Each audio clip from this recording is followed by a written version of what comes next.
So hello everyone. EMRS यानी Eklavya model residential school जो है उसके लिए बहुत सारी पदों पर वैकेंसी आ रही है। करीब मान के चलिए आपकी 38,000 वैकेंसी देखने को मिलेगी सेकंड फेज में। आपने देखा होगा कि फर्स्ट फेज की वैकेंसी कंप्लीट कर ली गई है। फर्स्ट फेज की वैकेंसी आई थी, आप सभी ने फॉर्म को फिल भी किया होगा, बहुत सारे पदों पर वैकेंसी आई थी। वैसे ही सेकंड फेज की ये वैकेंसी 38,000 के करीब कुछ पद आ रहे हैं, हो सकता है थोड़ा बहुत डेटा ऊपर नीचे हो, यानी कुल मिलाकर के मोटा मोटा बात करें तो 38,000 वैकेंसी देखने को मिलेगी। अब कब तक ये वैकेंसी आ सकती है और किस तरीके से फॉर्म को फिल किया जा सकता है, कौन कौन से पोस्ट हैं, क्या क्वालिफिकेशन है, किस तरीके से यहाँ पे एलिजिबिलिटी क्राइटेरिया होनी चाहिए, एसेंशियल क्वालिफिकेशन क्या डिमांड करते हैं, एक्सपीरियंस क्या चाहिए है और एज रिलैक्सेशन मिलेगा नहीं मिलेगा, एज क्राइटेरिया क्या है, सारी चीज़ें हम डिटेल वे में चर्चा करेंगे। प्रमोशन क्या है, साथ ही साथ सैलरी क्या रहने वाली है, किस तरीके के पोस्ट यहाँ पे देखने को मिलेंगे, सारी चीज़ें हम यहाँ पे बताने वाले हैं आपको इस वीडियो में। तो सबसे पहले हम जानेंगे इस वीडियो में कि जो रिक्रूटमेंट होने वाला है EMRS में वो किन किन पदों पर होने वाला है और क्या क्या क्वालिफिकेशन यहाँ पे होने चाहिए। मैं आपको बताना चाहूँगा कि यहाँ पे जो पद आने वाले प्रिंसिपल के आते हैं, वाइस प्रिंसिपल के पद आते हैं, साथ ही साथ यहाँ पे आप देख पा रहे होंगे ग्रेजुएट यानी TGT की वैकेंसीज़ हैं, PGT की वैकेंसीज़ है और साथ ही साथ मैं आपको एक चीज़ और बताऊंगा कि PGT की जो वैकेंसी है वो आखिरकार जो कॉम्बिनेशन सब्जेक्ट कॉम्बिनेशन की जो बात करते हैं वो भी हम दिखाने वाले हैं आपको इस वीडियो में। तो TGT की वैकेंसी है, PGT की वैकेंसी है, साथ ही साथ मैं आपको दिखाना चाहूँगा आर्ट टीचर तो रहेंगे रहेंगे, टीचिंग से रिलेटेड वैकेंसी तो है ही, उसके अलावा यहाँ पे कह सकते हैं नॉन टीचिंग की वैकेंसीज भी बहुत सारी है। जैसे आप देख पा रहे होंगे लाइब्रेरियन की वैकेंसीज है, तो लाइब्रेरियन की वैकेंसीज है, क्या क्वालिफिकेशन है इसके बारे में डिटेल वे में हम चर्चा करेंगे।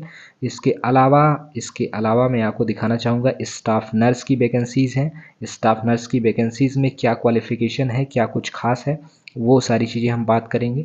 साथ ही साथ यहाँ पे हॉस्टल जो वार्डन है वो उसकी बात करेंगे, वो भी पोस्ट यहाँ पे अवेलेबल है। साथ ही साथ ये आप देख पा रहे होंगे अकाउंटेंट की वैकेंसीज यहाँ पे खाली हुई है और कैटरिंग असिस्टेंट की वैकेंसीज़ है, साथ ही साथ चौकीदार की वैकेंसी है और कुक की वैकेंसी भी आई हुई है और कुक में क्या क्वालिफ़िकेशन है इसके बारे में भी हम देखेंगे। काउंसलर की वैकेंसी है, काउंसलर के लिए क्या क्वालिफ़िकेशन यहाँ पे डिमांडेबल है वो भी देखेंगे। ड्राइवर की वैकेंसीज है, ड्राइवर की वैकेंसीज के अलावा आप देख पा रहे होंगे कि यहाँ पे इलेक्ट्रीशियन कम प्लम्बर यानी इलेक्ट्रीशियन के साथ जो प्लम्बर आते हैं उनकी वैकेंसीज भी देखने को मिलेगी।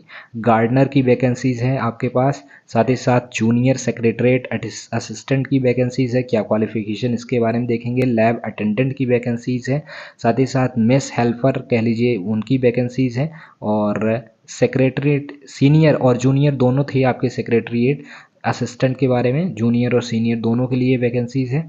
पोस्ट ऑफ स्वीपर की वैकेंसी है।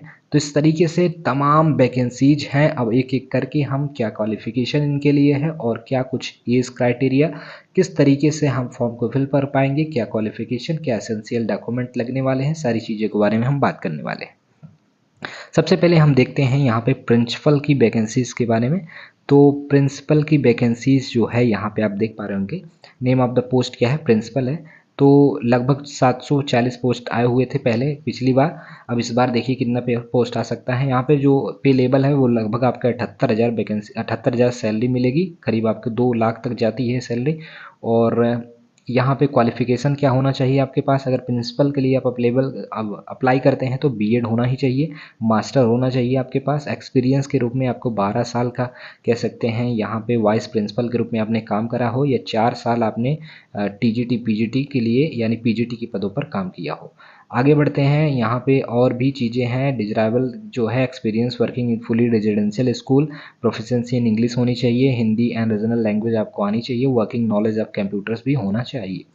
प्रमोशन की बात करें तो प्रमोशन की चीज़ें यहाँ पे आप पढ़ लीजिएगा। अगेन आपकी इन्फॉर्मेशन के लिए मैं बताना चाहूँगा कि ये जो टेलीग्राम चैनल है हमारा उस पर ये PDF अपलोड कर दिया जाएगा, जा करके आप खुद गो थ्रू कर लीजिएगा क्या कुछ क्वालिफिकेशन है, किस पोस्ट के लिए आप अप्लाई कर सकते हैं, वहाँ से आप जा कर के इसको देख लीजिएगा। वाइस प्रिंसिपल के लिए भी पोस्ट है, तो वाइस प्रिंसिपल के लिए क्या क्वालिफिकेशन है वही सारी चीज़ें हैं यहाँ पर भी, तो आप इसको भी देख लीजिएगा अगर आप इसमें फॉर्म को फिल करना चाहते हैं तो।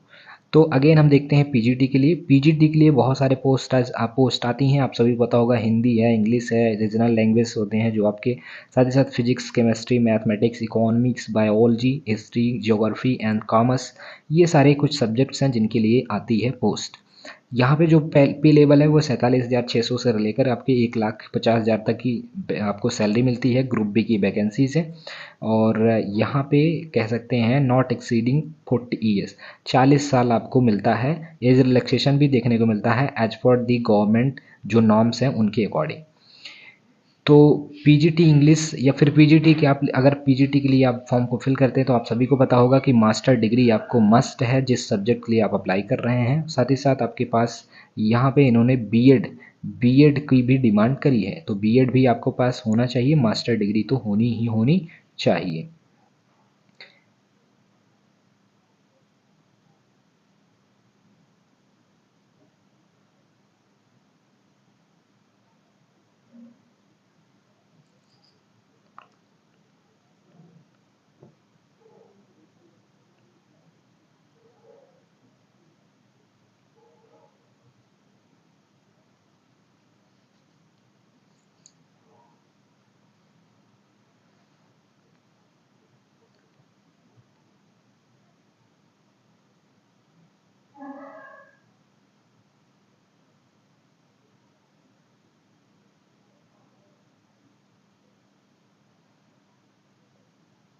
आइए देखते हैं अब हम टीजीटी के बारे में। जो पीजीटी कोर्स है वो कंप्यूटर साइंस के, उसकी भी वैकेंसी यहाँ पे आई हुई है, सेम एज प्रीवियस जो भी यहाँ पे क्वालिफिकेशन थे उन्हीं के अकॉर्डिंग इसका भी है। अब देखते हैं हम टीजीटी के बारे में। तो टीजीटी की जो पोस्ट हैं उनके बारे में देख लेते हैं। तो देखिए आप टीजीटी की पोस्ट है हिंदी, इंग्लिश, रीजनल लैंग्वेज जो भी है आपको पता ही होगा, मैथमेटिक्स है, साइंस है, सोशल साइंस है, ये कुछ 3 4 5 प्रकार के आपके पोस्ट आते हैं टीजीटी में। ग्रुप बी वैकेंसी ये भी है। अगेन यहाँ पे भी जो सैलरी है वो 44,900 से लेकर के 1,42,000 तक आपको मिलने वाली है। और आपका यहाँ पे एज क्राइटेरिया जो बताया गया है वो 35 साल से नहीं अधिक होना चाहिए, लेकिन आपको अगर एज रिलैक्सेशन मिलता है तो उसके अकॉर्डिंग जो भी गवर्नमेंट नॉर्म्स हैं उनके अकॉर्डिंग आपको मिलेगा। एसेंशियल क्वालिफिकेशन की बात करते हैं तो सबसे पहले आपके 4 ईयर इंटीग्रेटेड डिग्री होनी चाहिए रीजनल कॉलेज एजुकेशन एनसीईआरटी या एनसीटी के द्वारा रिकग्नाइज्ड इंस्टीट्यूशन कंसर्न सब्जेक्ट में। बैचलर ऑनर्स ऑफ डिग्री होनी चाहिए सब्जेक्ट्स में।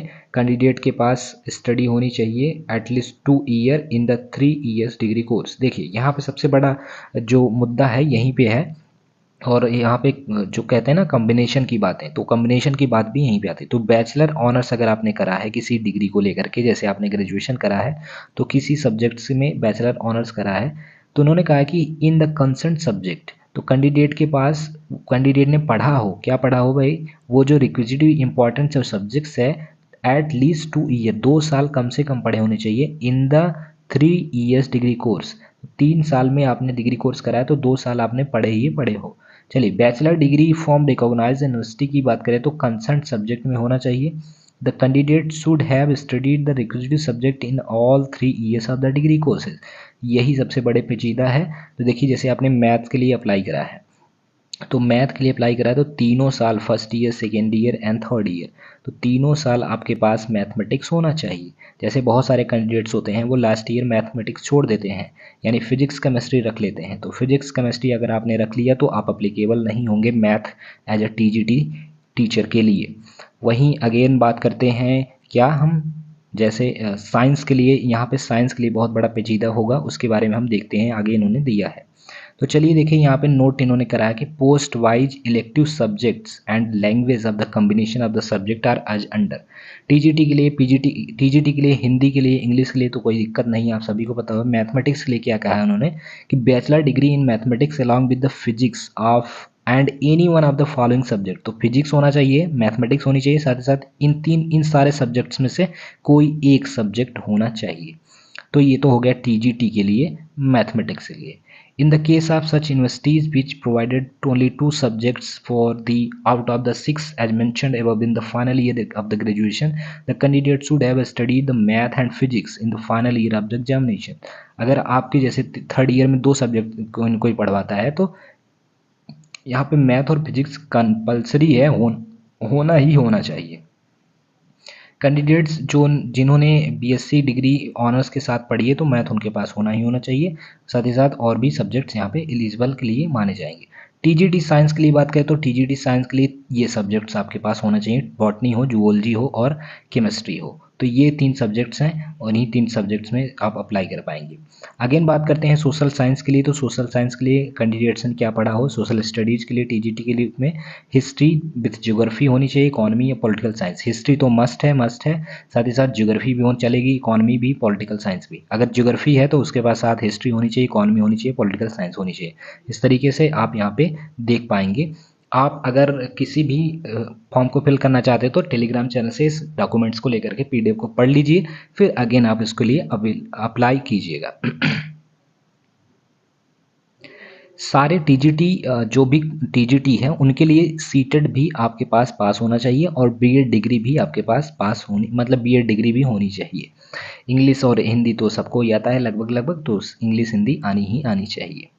तो ये चीज़ें हैं टीजीटी के लिए, आप देख पा रहे होंगे। आर्ट टीचर के लिए भी ऐसे ही है। और इस तरीके से थोड़ा सा हम बात कर लेते हैं, फिजिकल एजुकेशन टीचर के लिए भी ऐसे इस तरीके से है।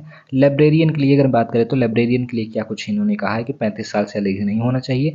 एजुकेशनल क्वालिफिकेशन में आपके पास डिग्री होनी चाहिए लाइब्रेरी साइंस में, और ग्रेजुएशन 1 साल का जो डिप्लोमा है वो भी होना चाहिए लाइब्रेरी साइंस में। तो इस तरीके से आप तभी इसको फिल कर पाएंगे।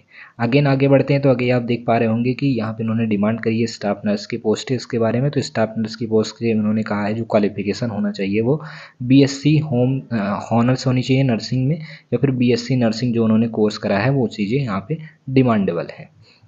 आगे बढ़ते हैं, आगे देख पा रहे हैं हॉस्टल वार्डन के लिए। तो हॉस्टल वार्डन के लिए उन्होंने कहा कि एसेंशियल क्वालिफिकेशन क्या होना चाहिए, 4 साल integrated degree course of regional college of education of NCERT और NCT recognised institution considered subject, bachelor degree from recognised institution. तो किसी भी सब्जेक्ट से आप अगर बैचलर डिग्री रखते हैं तो आप यहाँ पे एलिजिबल होंगे इस पोस्ट के लिए। अगेन आगे बढ़ते हैं तो आप देख पा रहेंगे अकाउंटेंट के बारे में। तो अकाउंटेंट के लिए भी वही सारी चीज़ें हैं कि ये डिग्री होनी चाहिए आपके पास, बैचलर डिग्री होनी चाहिए कॉमर्स सब्जेक्ट में। आगे बढ़ते हैं, आप देख पा रहे होंगे कैटरिंग असिस्टेंट की। तो कैटरिंग असिस्टेंट में आपके पास 3 साल का कोर्स होना चाहिए कैटरिंग में या इक्विवेलेंट किसी भी सब्जेक्ट्स में। तो ये चीज़ें हैं आपके पास। आगे देख पा रहे होंगे चौकीदार के लिए पोस्ट है। तो चौकीदार के लिए केवल 10th बेसिस पे ही आपको ले लिया जाएगा। तो चौकीदार पोस्ट के लिए 10th बेसिस पे लिया जाएगा। इसके लिए मैं आपको बताऊंगा कि भाई ये जो सैलरी है वो लगभग आपके 18,000 से 56,000 सैलरी भी यहाँ पे दी जाएगी चौकीदार पोस्ट के लिए। तो कुक के लिए भी कुछ वैकेंसीज़ है। तो कुक के लिए वैकेंसी जो है उसके लिए भी यहाँ पे 10th बेसिस पे ही आपको ले लिया जाएगा और कोई रिक्वायरमेंट नहीं है। तो इस तरीके से आप इस डॉक्यूमेंट्स को पढ़ लीजिएगा।